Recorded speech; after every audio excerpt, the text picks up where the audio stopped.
Isaiah chapter 22. An oracle concerning the valley of vision. What troubles you now that you have all gone up on the roofs? O town full of commotion, O city, tumult and revelry.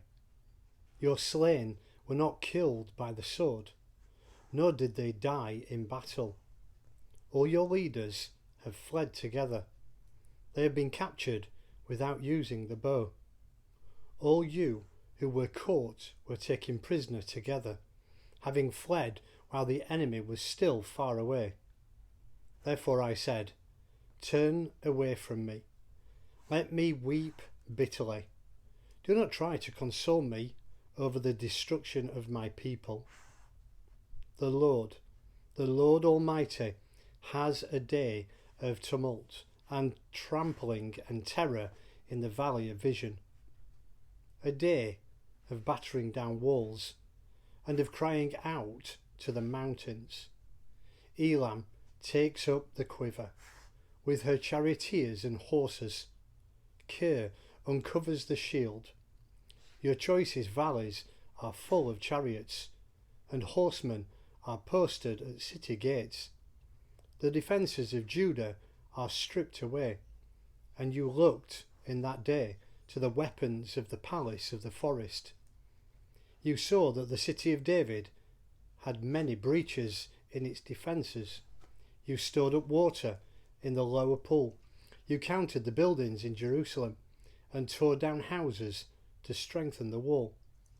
You built a reservoir between the two walls for the water of the old pool, but you did not look to the one who made it, or have regard for the one who planned it long ago.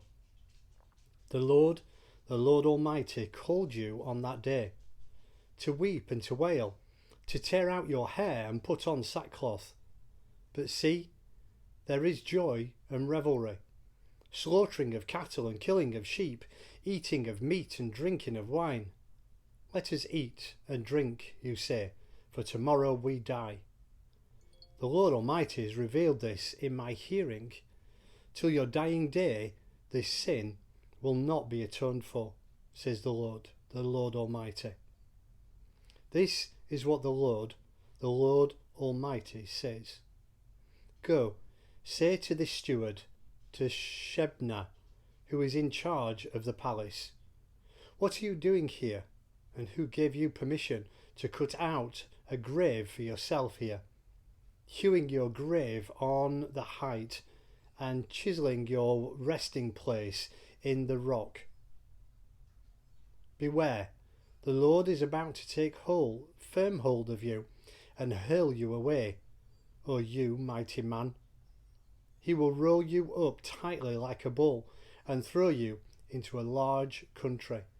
There you will die, and there your splendid chariots will remain. You disgrace to your master's house. I will depose you from your office, and you will be ousted from your position. In that day I will summon my servant Eliakim, son of Hilkiah. I will clothe him with the robe and fasten your sash around him and hand your authority over to him. He will be a father to those who live in Jerusalem and to the house of Judah. I will place on his shoulder the key to the house of David.